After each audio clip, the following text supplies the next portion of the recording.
Assalamualaikum warahmatullahi wabarakatuh. Perkenalkan, nama saya Friska Meiliana dari kelas 1 KPIC. Di pertemuan kali ini, saya akan memaparkan pembagian hadis ditinjau dari aspek kuantitas rawi dan skema sanad hadis. Yang pertama, hadis mutawatir. Secara bahasa, kata mutawatir merupakan isim fa'il akar kata dari tawatara yang berarti tataba'a atau berturut-turut. Kata ini ketika digunakan dalam sebuah kalimat tawatara al-madhar artinya hujan turun secara terus-menerus. Menurut istilah, hadis mutawatir adalah hadis yang diriwayatkan oleh banyak orang atau rawi dalam setiap tobaqot atau tingkatan yang menurut kebiasaan mustahil mereka sepakat untuk berdusta. Para ulama hadis menetapkan bahwa suatu hadis dapat dinyatakan sebagai mutawatir apabila telah memenuhi syarat-syarat sebagai berikut. Pertama, bilangan para perawi mencapai suatu jumlah yang menurut adat mustahil mereka berdusta. Kedua, seimbang jumlah para perawi sejak dalam tobaqot atau tingkatan pertama maupun berikutnya. Ketiga, sandaran beritanya adalah panca indera dan itu ditandai dengan kata-kata yang digunakan dalam meriwayatkan sebuah hadis. Hadis mutawatir terdiri dari dua macam, yaitu yang pertama, mutawatir lafzi. Lafzi artinya secara lafad. Jadi, mutawatir lafzi itu ialah mutawatir yang lafad hadisnya sama atau hampir bersamaan, atau hadis mutawatir yang berkaitan dengan lafal perkataan Nabi. Artinya, perkataan Nabi yang diriwayatkan oleh orang banyak kepada orang banyak. Yang kedua, mutawatir maknawi. Artinya secara makna.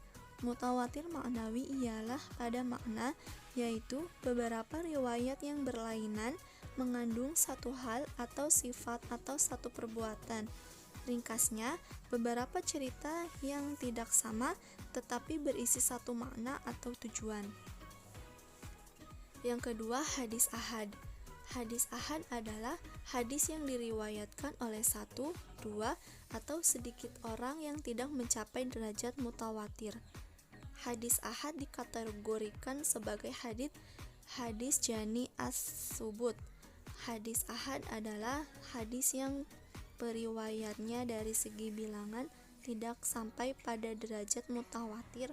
Apakah periwayat itu satu atau dua atau lebih? Ulama hadis membagi hadis ahad kepada hadis masyhur dan ghairu masyhur, dan membagi hadis ghairu masyhur ke dalam hadis aziz dan hadis gharib. Yang pertama, hadis masyhur. Hadis masyhur menurut bahasa ialah muntasyir.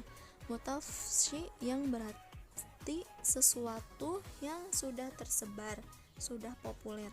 Hadis masyhur menurut istilah ialah hadis yang pada tingkatan periwayat pertama dan kedua terdiri dari orang seorang, kemudian pada tingkatan sesudahnya barulah tersebar luas yang disampaikan oleh orang banyak yang mustahil mereka bersepakat terlebih dahulu untuk berdusta.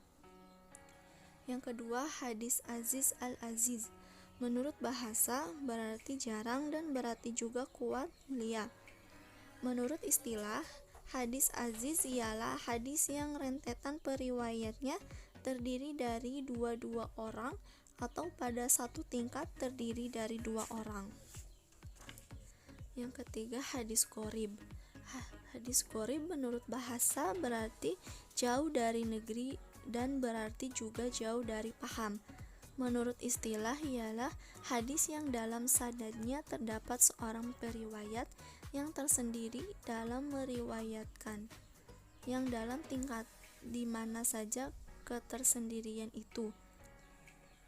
Penyendirian periwayatan dilihat dari segi bilangan dan sifat tertentu. Hadis gharib dapat dibedakan atas: 1. Gharib mutlak, yaitu hadis yang diriwayatkan oleh hanya seorang periwayat. Kedua, gharib nisbi, yaitu hadis yang diriwayatkan oleh seorang atau ahad yang salah satu di antaranya memiliki sifat tertentu yang berbeda dengan sifat periwayat-periwayat yang lain yang meriwayatkan hadis. Penyendirian periwayatan dilihat dari segi letaknya.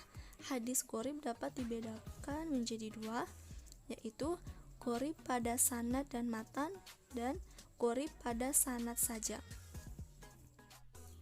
Selanjutnya yaitu skema sanad hadis. Berikut adalah contoh skema sanad hadis.